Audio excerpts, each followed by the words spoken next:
Hey, friends. Welcome to Reclaiming Soul Work podcast. Make sure you give us a thumbs up and subscribe to our channel. By doing so, you'll help amazing folks like you find us. And listen, we really want to continue to grow our spiritual therapist and practitioner community so that more folks who are committed to helping Black QT folks heal can find us too. But we can't really do it without your support. So thank you for being in community with us, and make sure you like and subscribe to our channel.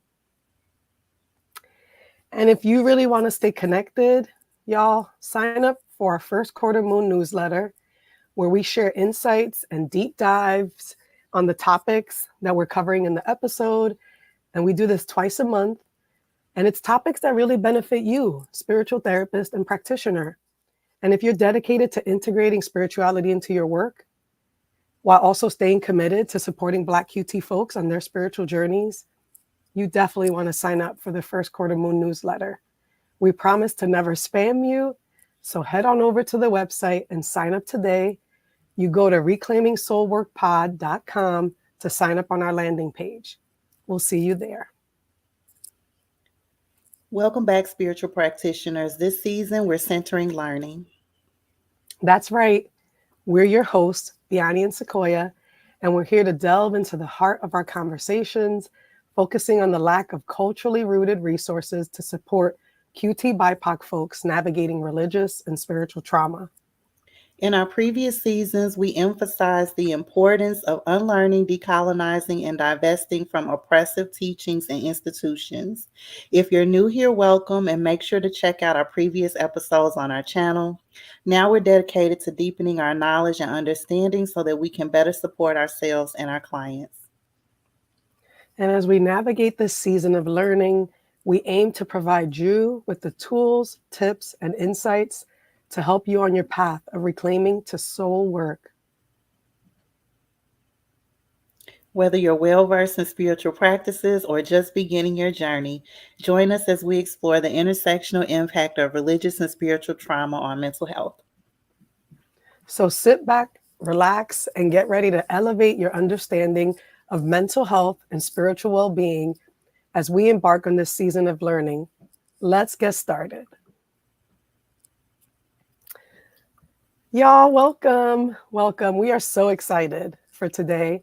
We're really thrilled because we're going to be discussing the experiences of Black atheism, what it means to survive religious trauma, heal and recover, and be in a practice of reclaiming Black queer spiritual practices as sites of freedom and liberation for Black QT plus folks. And as we've been talking about, there are really unique considerations that we believe must be centered when we're talking about religious trauma recovery, especially for Black QT folks. And Sequoia and I are really excited because we're welcoming our guest who's going to help us dive into this important topic. So, episode 32, we're kicking off our Reclaiming Black QT Spiritual Practices series. We're kicking that off today. We're discussing Black atheism and religious trauma. And we are joined by Robert Monson, who will discuss their experiences as an atheist and later as an evangelical Christian. We're going to talk about the dynamics of church culture and religious trauma. And if we have time, we're probably going to kiki a little bit about, how church experiences really impact the health of the Black community, Black QT folks. And yeah, that's what we're doing. But before we get there, I want to make sure that if you haven't, that you like and subscribe to our channel so others like you can find us. We're having some really important conversations, and every subscription helps us reach more people. So make sure you do us a favor right now and like and subscribe to the channel right now. Okay? Thank you. Now, before we go on, just a little commercial segment. It's a new thing we're trying, and we're so excited about it. So if you are a social worker, you want to stay, listen now, okay, social workers? If you are looking to integrate Black feminist principles into your practice, then look no further, because my friend and co-host Sequoia of Red Linen Moon Wellness is offering a workshop in October that's just for you. It's called Integrating Black Feminist Social Work Principles and Values, and it's happening on October 23rd from 12 to 1 p.m. Eastern. It's free to register, and CEUs are available. So head on over to tinyurl.com/BFS work to register today.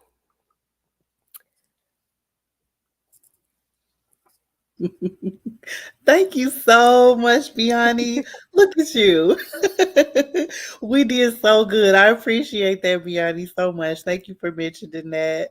I also just want to say welcome to everybody that is joining us, those that are here while we are live, and then those that are a part of the replay gang and watching us through playbacks.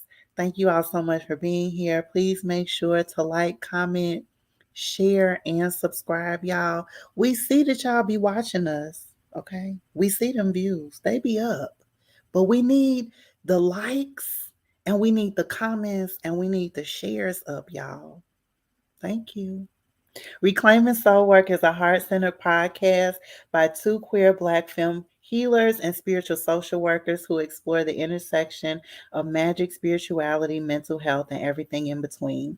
My name is Sequoia. I use she and her pronouns. I am currently in Charlotte, North Carolina on Catawba Indigenous land. My big three are Aquarius Sun, Aries Moon, Libra Rising. Let's see, the other thing that I can share too is I haven't been bringing anything for Sharon Till. I've been forgetting, but I remember today, and I brought one of my favorite books. It's called Two Moons. Since we just went through full moon in Aquarius, which is like one of my favorite full moons. This is one of the books that I revisited during this season. It's written by a Black queer lesbian writer. These are it's a speculative like fiction book. They're very short stories that are centered on Black queer femme love. So they're like little love stories, and the main character, one of the main characters in the story, Black queer character, fell in love with the moon. And so I reread a few of the stories out of this over over this past full moon, and wanted to share that. Biani, what you got over there? Oh, I was just getting nostalgic because I remember you recommended that book to me, and I read it the first bout of COVID I had, and that was my favorite story when she fell in love with the moon, and how her mom was really supportive when she, the end of the story. We're not going to give it away, but it was just such a beautiful. I don't know, it was just like there was so much love all around in that story. It was great. Hey, y'all. My name is Biani. I use she, they pronouns. I wear many hats, but I'm a mama, homeschooling mama, a therapist, a writer, a doula, and a bruja. And I live and play in Lenni Lenape, unceded territory, also known as Philly.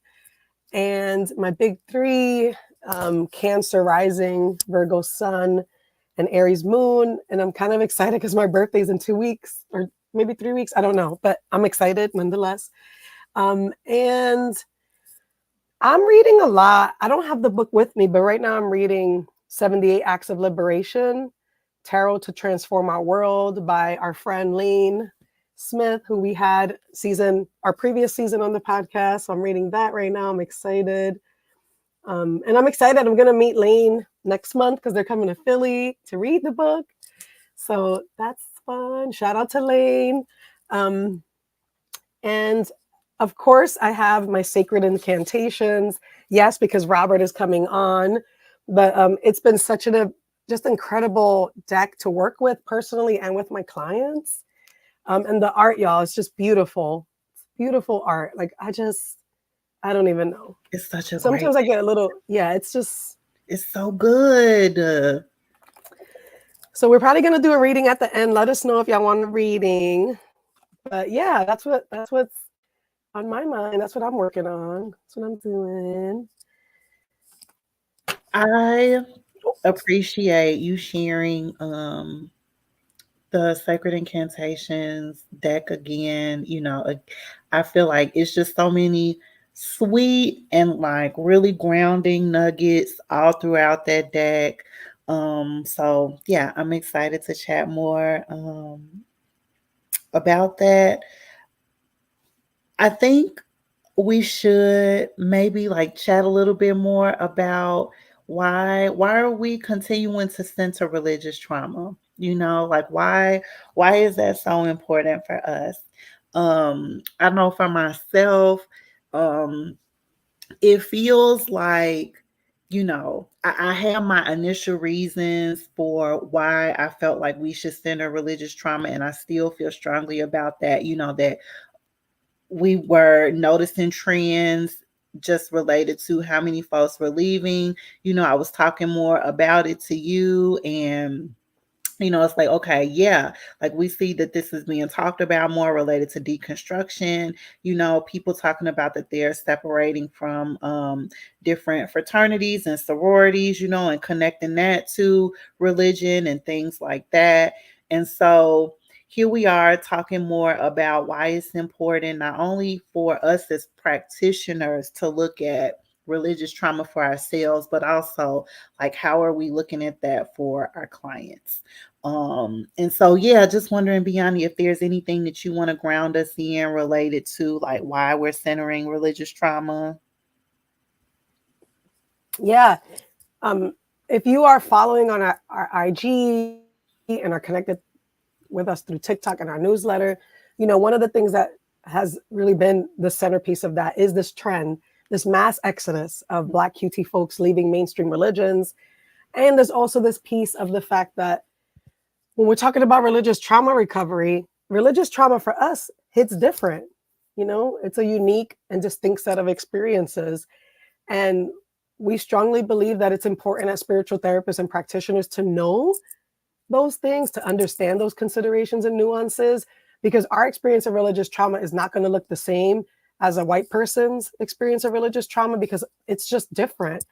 And I think it's been really concerning being in certain spaces, at least virtual therapist spaces, where people really assume a lot about how religious trauma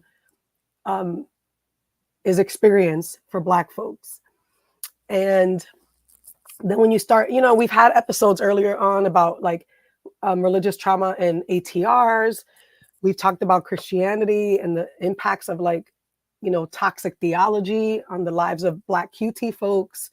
We've talked about the trends we're seeing too around this denouncing practice, and and how many layers of that. We also talked at the core around like queer antagonism and what it means for Black QT folks to be denounced, to be excommunicated and estranged from the religions from their family of origin.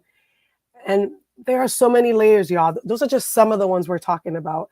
And if you say you're really committed to this work of like healing, and if you are a spiritual therapist or practitioner, we really feel like religious trauma needs to be something that you build knowledge around, because a lot of our Black QT kin are navigating that, especially those who are spiritually minded and want to really continue in a practice of spirituality or in relationship to the divine in whatever form that looks like for them, whether it's ancestors, cultural practices. Like, we need to know. We need to know what it's like for our people experiencing religious trauma.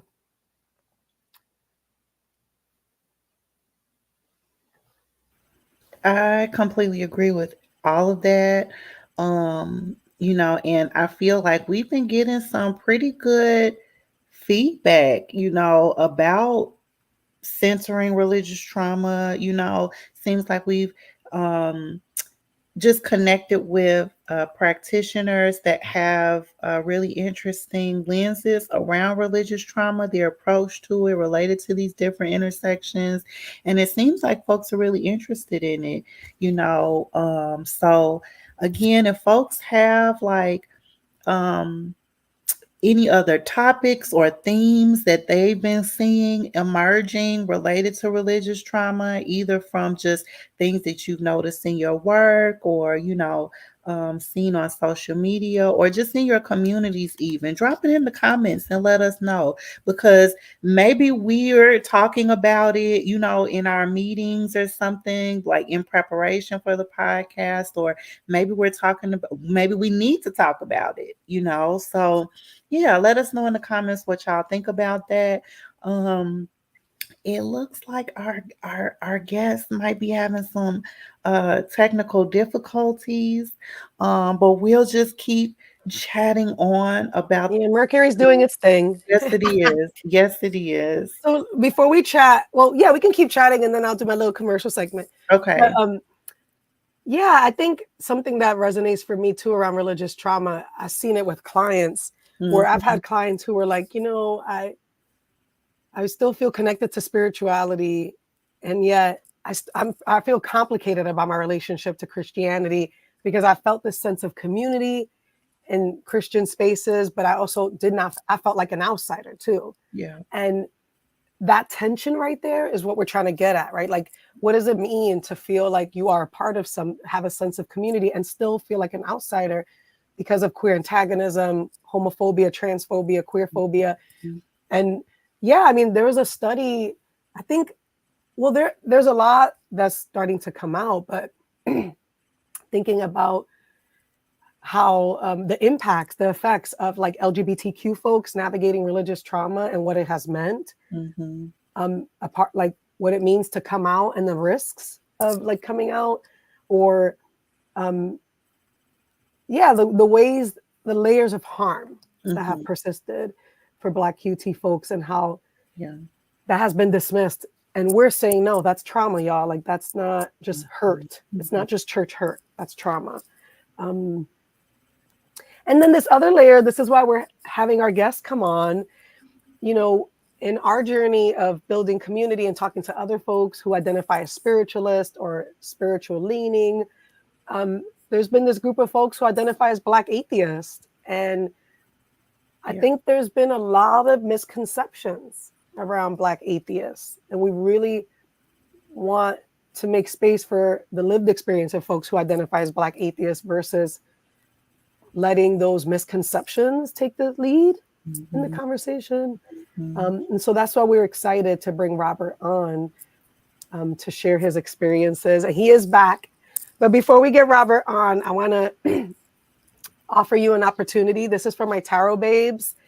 Those of you who like tarot, oracle cards, you're into divination, and you're looking for a fresh deck maybe to add to your toolkit as a spiritual therapist, and maybe you had your eye on some of those unique tarot decks that are hard to come by. Maybe you're not like me. I like indie decks, and I'm the one that hunts for them. I have a nice collection, a nice size collection, but I'm ready to, send them to their new owner. So you're in luck. If you're looking, I want to encourage you to check out my shop at guidinginsights.com/store, where I stock a range of out-of-print and independently produced tarot decks. And guess what? I've got a sale going on right now for Virgo season. And so all the decks are on sale right now.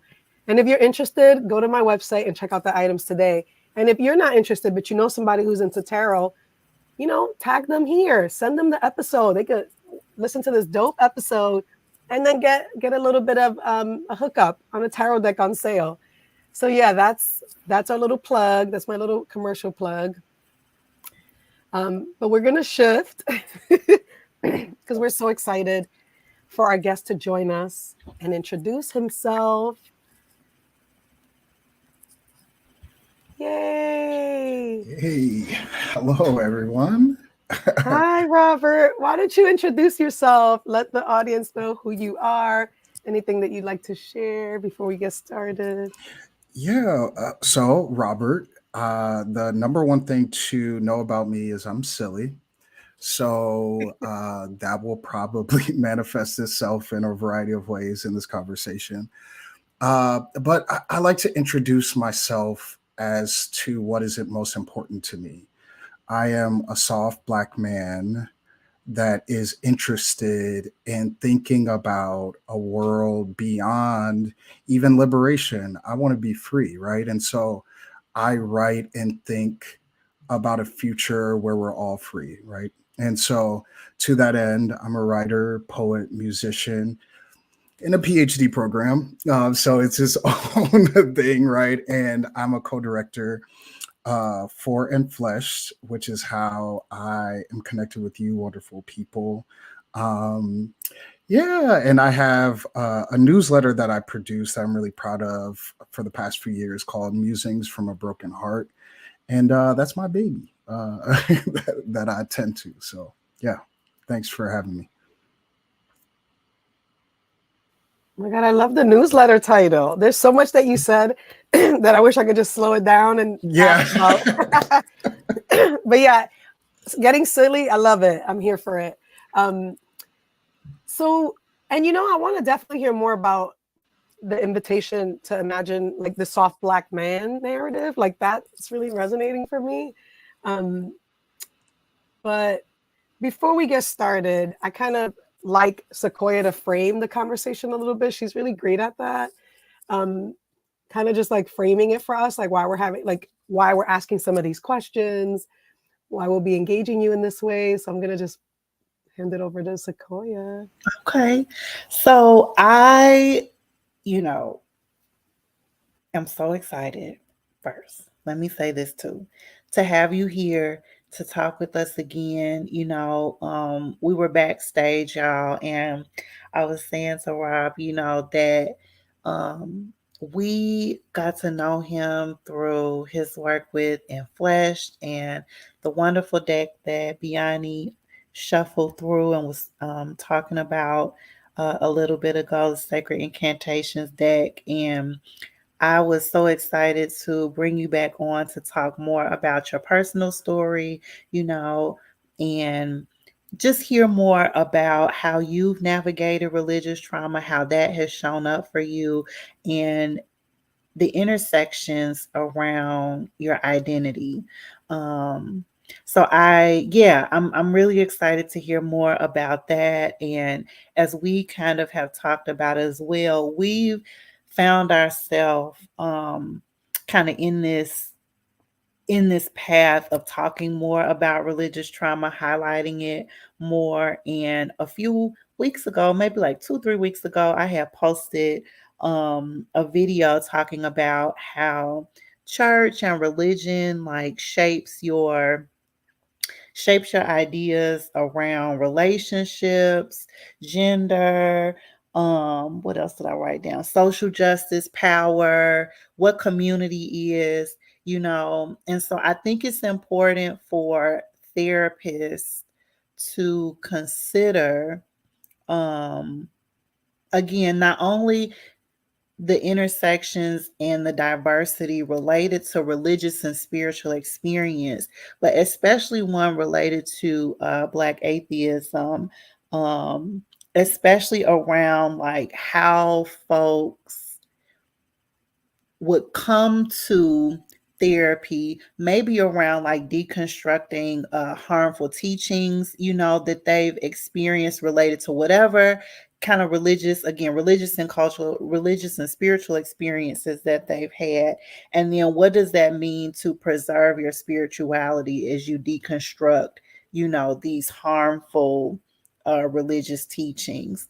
And I think that that's important. I think that's important to know how to navigate a conversation with someone who maybe that's not initially why they came to therapy, wellness supports, spiritual services, whatever they're coming to you for related to that, right? But this might be coming up, right? This might be what's underneath the underpinnings, And so how do you have a conversation with folks about that? How do you get some understanding about those experiences,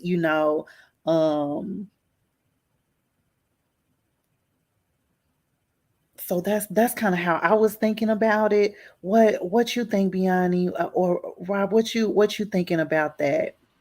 Yeah, I'll just offer this on the front end is as you were talking and thinking about spirituality and Black atheism, the thing that is resonating for me that I want people to know is that my spirituality did not start when I became a Christian later in life.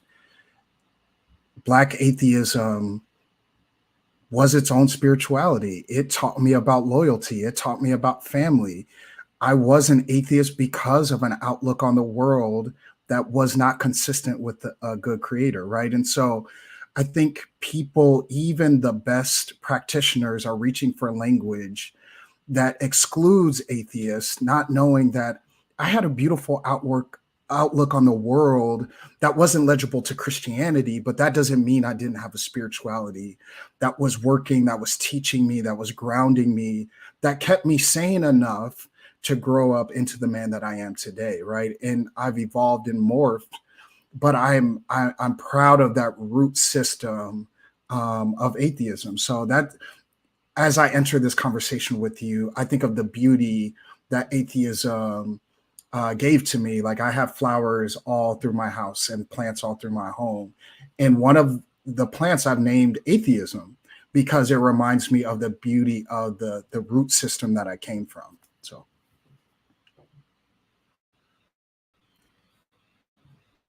So one thing I remember when y'all had an episode in the last fall, like there was a depth to you that I really appreciated. And I remember when Sequoia was telling me that like you grew up as a Black atheist in Chicago. Would love to hear more about that. The sense I had was that it was a deeply spiritual journey. That was my sense of it. And I appreciate this invitation because there's so many misconceptions about Black atheism in particular that gets collapsed with white atheism. So I'm curious, like, I wonder for you, and it's important because when we're talking about religious trauma, we still leave out Black atheists in the conversation around the opportunities to explore religious trauma, or like, you know, just the whole experience. We still talk about religious trauma in the Christian supremacy sense. Like it's still in the, and so can you tell us a little bit about the distinction for you, like around Black atheism and white atheism, and then your journey? Yeah, well, one, I had to start naming it as Black atheism as I navigated these religious waters.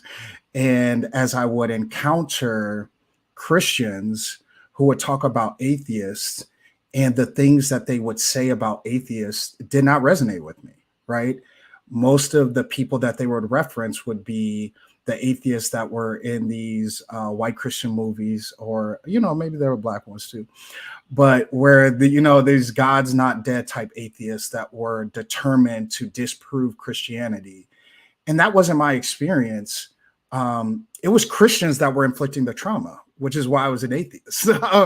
And it made the most sense to me to be an atheist growing up in Chicago, looking at police brutality, looking at all these areas of inequity, looking at the ways that Black boys were treated and formed in Chicago, thinking about our normal 5 p.m., 6 o'clock news.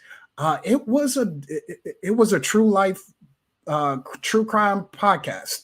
Every day you logged onto the news. And so, in looking at the world, I had to put the Black in it because my Blackness shaped and still shapes how I view the world. I can't divest from this Blackness. It's knit within, my spirituality. And so Black atheism to me is different from white atheism because Black atheism seeks to divest from white supremacy, and not all white atheists. Indeed, many that I have met, they don't name the white supremacy part. So they might have a lot of smoke for the church. They might have a lot of smoke for youth group, a lot of smoke for their parents. And then that's when it stops. And I'm like, okay, keep going. You spitting, and then name the white supremacy. Oh, okay. So you want to keep that ingredient in? No. So Black atheism is its own beautiful thing because it fosters an imagination where Black people are safe from harm and where systems are working to regenerate our being versus to divest from us. So that's how I make that distinction. A lot of what my experience with white atheists is they not talking about deconstructing the whole thing. And that's part of my smoke for deconstructionists in general. Don't have more smoke for the church than you are for white supremacy, because they're knit within one another. So.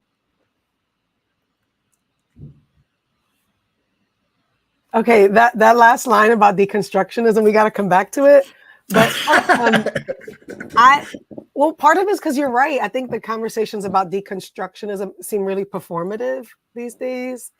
Like everybody's a deconstructionist, but nobody's challenging the religious institutions. No one's looking at the role of power and politics. It's so compartmentalized in between individuals. For me, that doesn't feel like a deconstruction at all. If we're not looking at challenging systemic oppression, like it just doesn't. Can you say more about that? Say more. Yes, I would love to. Here's the thing. Deconstructing for me, this is why I've divested from some of that language, because I just wasn't finding myself there either. Because deconstruction is an ongoing process by which we examine who we are, who our community is, who the human family is, and our work in the world as we divest all things that oppress, right? That's for me. That's what I'm looking towards, right? I will not hold any belief that will hold us in chains. I'm willing to flip it. Nothing is sacred to me in that sense, right? And what is sacred is human belonging. And so when I look at the individual work of a lot of deconstructionists, I started to notice years ago on Twitter, I would look at who are the loudest voices and what resources were afforded to the loudest deconstructionists. I did some polls. So I would say, name 10 people who are deconstructing that you admire. Guess what? All the people they named were white people, mostly white men, and mostly all have huge podcasts, huge resources, books, blue check marks. And so I would go to their pages and I would say, when's the last time they talked about social inequity? When's the last time they talked about Black people being free? When's the last time they talked about homophobia against Black body? Wow, it's not here. Wow, that's just interesting. The top 10 people is not people of color. And so I noticed there was this individualistic mindset on deconstruction. And when I would ask people, when are you going to deconstruct the white supremacy? I would be met with this pushback, and people would say, let people get to that in their time. So 5 years later, I would ask again, so when is the time? 10 years later. So you're telling, when should we wait for y'all to give up the power? It's like, when should we actually decolonize and give up the stuff? No. And so I would say this is, liberation cannot move, deconstruction cannot move at the pace of white comfort. That's really important to me.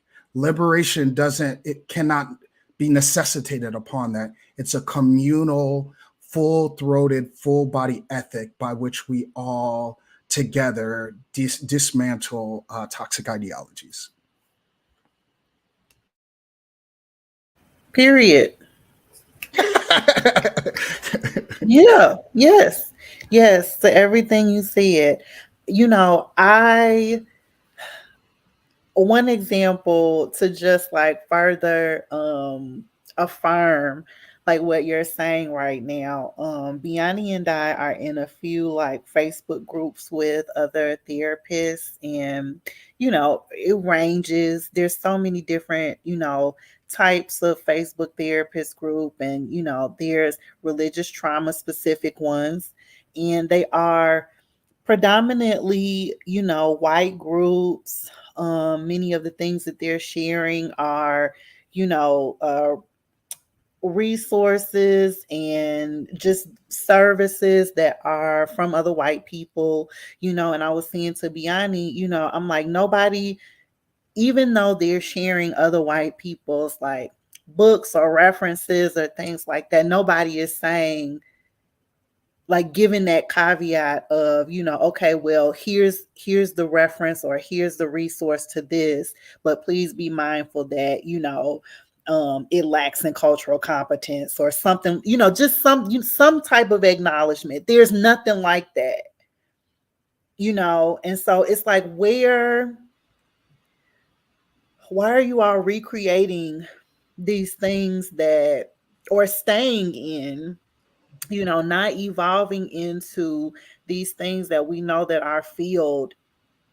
the direction our field is going in, which is inclusivity, because for me, that also says, like, what are you recommending to your clients who might be QT BIPOC or something like that, So unless there are thoughts about that, I would love to hear, to tell us more about Chicago and like that kind of journey for you and like how you, ended up here. Yeah, thank you so much. I have I could do a whole year on what you just talked about. Hallelujah. But I grew up on the south side of Chicago, mostly in the south suburbs. And, that shapes, how I'm approaching you, right? I didn't think that Chicagoans were rude until I went to other places within America. I was like, oh, we're mean as hell. So it, I love Chicago. I love what it taught me. It is diverse in Chicago, but I think the thing that struck me as a child was, with all that diversity, the lines of separation and division were very clear. Chicago is a melting pot, so to speak. There's every type of experience, every type of gender expression, sexuality, cultural background, and they're all separated along neat lines that not to cross. And I think what that taught me at a young age was to be afraid of my own differences, like the ways that I didn't meet the norm, and the differences of others. I just grew up shy and afraid, and still largely am afraid, not of differences, but I'm just shy. And so growing up, the worst people that I knew, and I'm sorry to say this, the worst people I knew were Christians. And sorry to those people, but they were the worst people I knew. And I made it a game as a young person to ridicule Christianity, even without knowing about it. And I don't like that aspect of my story, but it's a true part. And so that's me. That's how I grew up. I'm one of 7 children. I'm used to being around a lot of people, having a lot of people clamoring to be heard. And through a long series of events, I became a Christian later in life. But I went through, I would say, through most years of my life, I'm 40 years old. Most years of my life, I've went through something very traumatizing. Whether it's burying young ones, whether it's dealing with the crashing of my faith. I just went through a lot of near-death experiences. And so I think I learned to view the world through pain, right? Like that is just a normal part of my story. Most people, they might have one, culminating event, and maybe it eases off for 5 years, 3 years, 10 years. For me, most years of my life, something very traumatic has happened, and that's taught me, one, it's okay to lose your mind, right? Like some people are like, you don't look like what you've been through. No, some years of my life, I look like what I've been through, and I've lost everything and I've gained everything again a few times. And so hence why I have, the newsletter Musings from a Broken Heart, because that's the place from which I learned to view myself with tenderness and to be curious about other people's stories. It's through having a broken heart. So it's a little bit about how I got here, the through line. And it's why I love working at Enfleshed, and with the people that I have, the beauty of being colleagues with they have a similar resonance within their heart. So So you said something about making fun of Christians, but then you became an evangelical Christian. Can you tell us how that happened?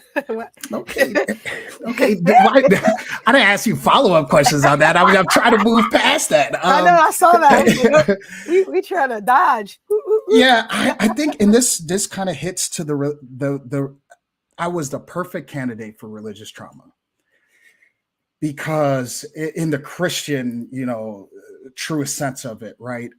You have a boy who grew up in a very chaotic home, a very abusive home. Um, my father would torture me sometimes to like as like this pleasing tactic for him, or make us beg for food, right? And so you grow up in that environment, and through a long series of events, I became a Christian, and I get plugged into, I didn't know it at the time, but it was a white evangelical church, right? I had no idea. I just knew they were loving, they were accepting, they were very interested in my story. I didn't know that they wanted to commodify it and serve their own means. But I essentially became plugged into like a Fox News type church, like a Laura Egru type church. And what that space was offering me was belonging and family. And this is where you set people up for the worst hurt of their life. And I love how you set up this conversation talking about church hurt versus trauma.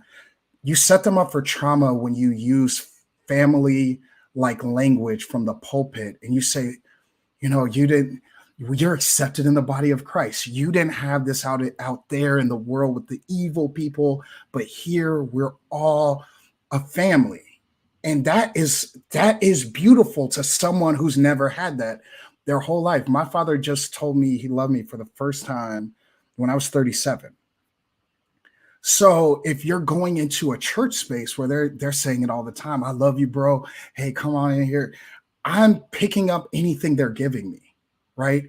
And what I didn't realize is, along with some beautiful messages, I'm swallowing poison too. I didn't know that when we're talking about the demonic, most things that were being listed were things that were pertaining to Black culture or indigenous culture. So that's why Beyonce is demonic, but Taylor Swift was never talked about. That's why Oprah was, likened to the harlot Babylon, but we never said anything about any other, comparable other person from any other ethnicity, right? And so I slowly learned through the message of family how to hate myself and demonize not just my skin, but who I was, right? And to collapse, I think both of y'all talked about this earlier. I learned how to collapse myself because I wanted to fit in with the evangelical norm. And it wasn't until right before Barack Obama's first election that I fully realized how much I had drunk from this poison well. So, yeah. Robert, thank you so much for sharing. I kind of appreciate it, and I appreciate like so much to hold this, because we've been talking about the pulpit abuse, and you highlighted a lot of the dynamics that we've highlighted in previous episodes, and sort of the ways that like the toxic theology is like this thing that's fed, and then we internalize it, and that process of like disdain, self-hate. I mean, it's complicated.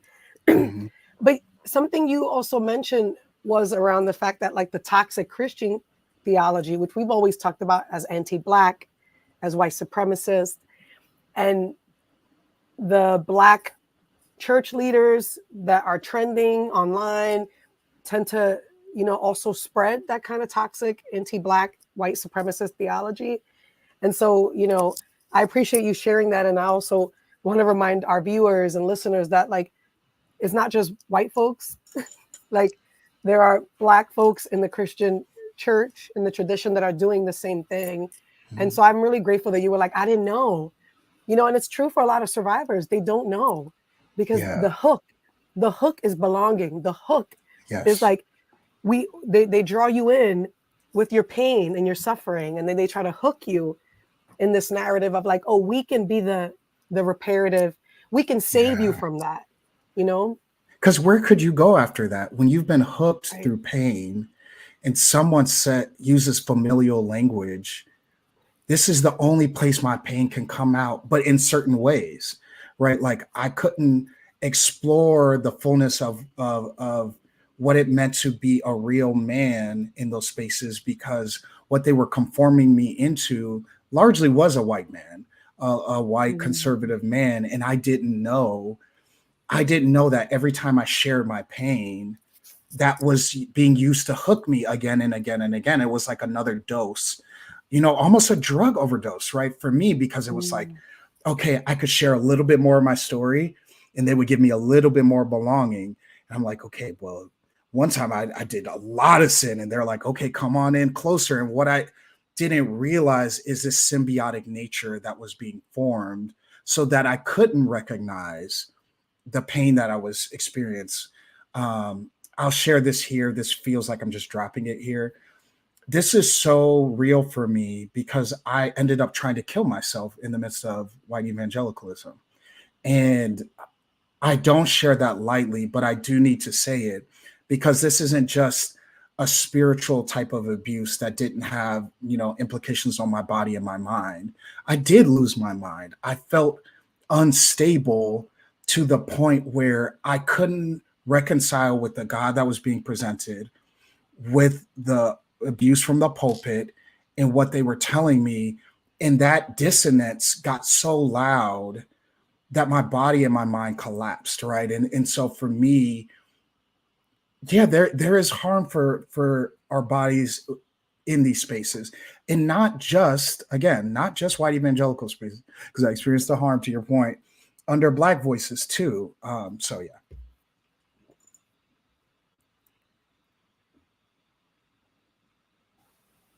Thank you so much for sharing.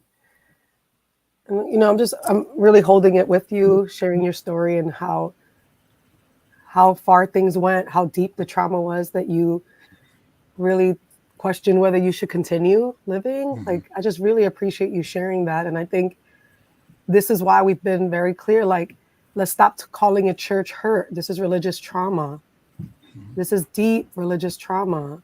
Yeah. And survivors were harmed in ways that we need to expose and we need to talk about openly. So thank you. Thank you so much.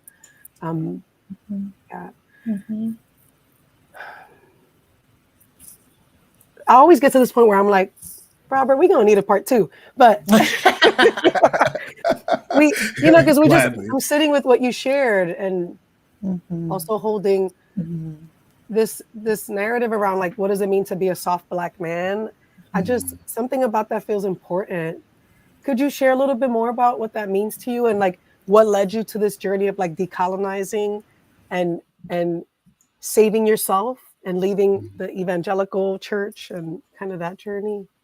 Yeah, I think ultimately I had this, when I experienced my mental break, I just realized if this is God, I can't do this. Like I can't, like I believe in this higher power, but if this is it and this is what it means, then I just got to be out. Like in along that journey out, what I started to find was these breadcrumbs of different things to piece myself together and my identity back together, right? As I divested from the ideologies that told me what it is I should be like, I found all these breadcrumbs. I remember years ago, I was sitting at this gathering that someone had invited me to, and there was a Black woman on stage, and she said the word womanism. I didn't even know what that was, right?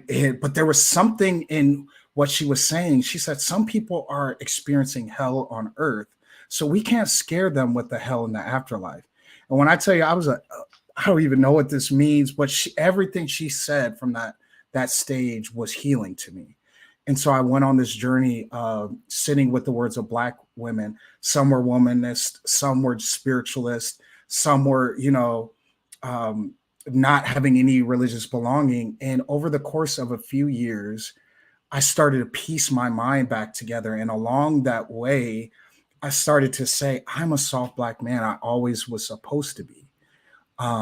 Chicago taught me how to be hard, and that's like the thing that you do not want to be. You never want to be called soft. And so I started to claim that as my birthright is, no, I get to be this. I get to weave a masculinity that is expansive, that is healing, that is sensitive to the touch. And so I start, when I started that journey about 10 years ago, and now I look now at being 40, and I look at what people say of me when they encounter me, like, I just experience you as being this soft Black man. I'm like, yes. And so it has been a work. I really will say that it's been through broken heart. It's been through, I remember this woman 20 years ago would say, one day you're going to be soft. And that's when I was the meanest person alive. And she was like, you're going to be so sensitive to yourself and to others. I was like, girl, that's not happening. 20 years later, I wish I knew her now because she's right. So it's been this journey of saying it over and over and over again. I'm soft. I am if y'all want to call me, you're weak, you're a simp, black men love to say, oh, you want to be soft, you're a simp. I'll be that. Because it's peaceful over here. And I get to experiment with my gender and my sexuality in ways that are healing, right? And so there's a lot of beauty over here, softness. I wish y'all could see all around me are poetry books. And that's like the sacred texts that I use to reclaim my softness. I just want to hold that. We asked you about like your journey to decolonizing, and all I heard was that Black women and femmes saved you. And I just want to and I appreciate, just like, and I feel the same way about Black feminists and Black queer femmes that saved me on my journey. And so I'm just really grateful to hear you say that. I also appreciate your reclamation of a soft Black masculinity and your connection to the divine and nature and poetry. I mean, it's just beautiful and so touching. I want to say one more thing about Yeah. Black femmes and Black women, Black trans women, it has been a healing. I feel like though this large swath of beautiful people have given me permission to be myself. And I think that that's what it's been, right? Like, I have so many Black trans friends. I have so many Black femme, queer. I have to shout out Ebony Janice wrote this book, All the Black Girls Are Activists. And she talks about the power of Black femmes. And I think what I saw on that side of the fence was, oh, y'all free over there. Y'all are doing that healing work. Y'all are not afraid of tarot. Y'all are not afraid of all of these things that I was taught to be afraid of. I'm like, I want to hop across the fence. And what I was always met with love and acceptance and the ability to expand myself. So yes, I have to give Black women, Black femmes, Black queer people in general have made me who I am.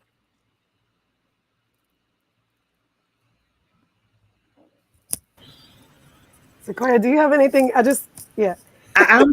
just sitting with everything. There's just so much that I want to say, but we, need to wind down with time.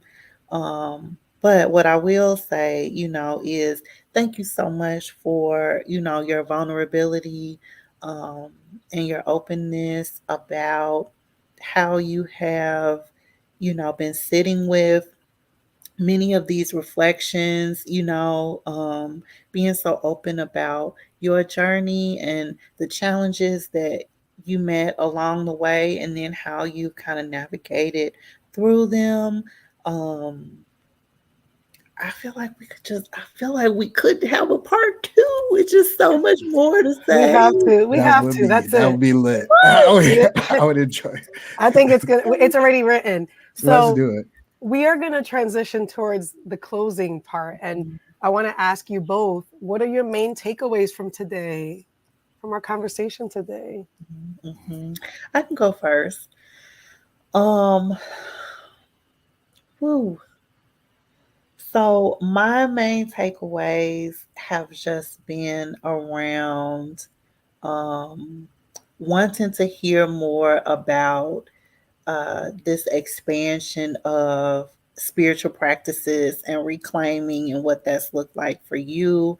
I love um, this ushering in of like poetry and community and how that's supported with that.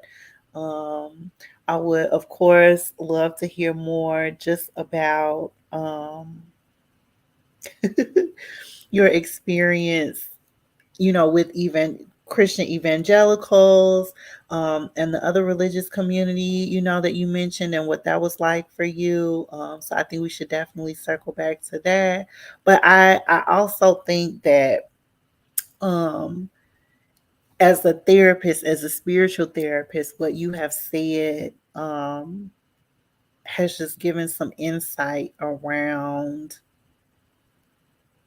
just these other pockets that we don't get the opportunity to hear too much about Mm, because white atheists are so loud. mm. Yeah, I think what I'm taking away and thinking about the conversation, the questions that y'all asked me, I'm thinking about all of the Black boys like myself who were caught and who maybe have got caught in the net of evangelicalism because they didn't know where to go. And and I think part of the healing work of what queerness and queer spirituality and spirituality in general can give is space for people to give their own language, their own um, areas where they don't belong, right? And I think there's so many boys like myself who knew they didn't want to be toxic men, but then they didn't have anything else, right? And they wanted to be like, I am proud to be a Black man, but I needed the magic and the alchemy to make a different masculinity that was something that I could put on and it fit comfortably. And I didn't see that until black women and femmes and Black people, taught it to me. So I'm sitting with the beauty of the alchemy that can be utilized when one is trying to liberate oneself, right? And so, yeah. So, Oh my gosh, that was beautiful. I have so many main takeaways, but I want to say I pulled this card during our, and I it's literally pulled that before we got on. really, You almost well, had me I pulled cuss. it while we were right before we started. I was like, what's the invitation? And we recognize our own beauty. And I think that feels true for today's episode in terms of one of the main takeaways is hearing your journey of reclamation, of self-discovery, of self-love, and also hearing the pain and the suffering. And I'm hoping that for those who are watching, whether they're spiritual therapists and practitioners, to really understand the unique experiences of Black religious trauma survivors. I just think that's so important. But also that just hearing you today felt like a reclamation of beauty. And like your Black queer QT spiritual practices have been about that reclamation. And so just, I can't believe that. yeah, I love that I just, we both pulled it. We both yeah, I pulled was the like, card. yo. That's ancestors and spirit right there. Yeah, come Listen. on. So, Robert, can you tell us where our viewers or listeners they can find and follow you online? And also, please repeat your newsletter again so that we can get folks tuned in. Yeah, y'all not gonna find me too many places because y'all people be liking to tussle on social media, and I don't like to tussle, right? I just block you and move along. But you can find me on Threads at Robert the Contemplative. That's where you can find me. That's really the only place you can find me, and yeah, you can find some musings at Enfleshed Instagram. They have Instagram, Facebook, everything. So you'll catch it's me there at Enfleshed social media handles. And then my newsletter is Musings from a Broken Heart. And Yeah, I would just love to converse with y'all. A lot of people comment. We have like generative conversations over there. So yeah. So Musings from a Broken Heart and Robert the Contemplative on Threads. Is Musings from a Broken Heart on a platform, or is that the name of your Yeah, newsletter? it's the name of the newsletter, and you can find it on Substack. Okay. There's not too many people who be musing from a broken heart, so you Okay, should be able to great. We'll find find it it. on Substack. Yeah, you can find me. And do you have any offerings or services that Yeah, folks should be looking out for? yeah. So I am really excited. I was a major contributor to this project, this disability project that centers um, people of color that are disabled and spiritual. And so we created this magazine called Soft Words for Hard Days, and it's going to be coming out in another month or so. So you can just watch our enfleshed channels, but it really felt good to make something that's a resource and a spiritual resource for people who are disabled, whether mentally, whether physically, emotionally, and they need a spiritual, refreshing, place to put their anger, their rage, all those things. So it'll be good. Great. I love that. Thank you so much for sharing all of the platforms that you're on and how folks can support you. Um, we have another podcast coming up for next week, y'all, and we're really excited to meet our guests next week. They are going to share more about escaping being a Jehovah's Witness. So we will, you know, continue our conversations related to religious trauma. So definitely check out our stream that we have. It's up now, and then you can click the notify me bell for YouTube, and then they'll send you an email right before we go live so that you don't forget, so that you can comment and join us in the live stream. Thank you so much for being here with us tonight. I appreciate your time and your energy. Um, yeah, thank you. And thank you so much for being in community with us and supporting a heart-centered podcast by two queer Black femme healers and spiritual social workers who explore the intersection of magic, spirituality, mental health, and everything in between. Y'all, let's stay connected and continue to build this community of spiritual practitioners and healers. Subscribe to our YouTube channel. Make sure you subscribe, like and subscribe now. Once you subscribe, you can set a reminder for notifications when we release new episodes. And sign up for the first quarter moon so that you are, in on the conversation. We have deep dive conversations about these very, very important topics. And make sure you follow us on socials. We're on IG at Reclaiming Soul Work, and we are also on TikTok. Y'all, thank you so much for being here with us today, and we'll see you next time.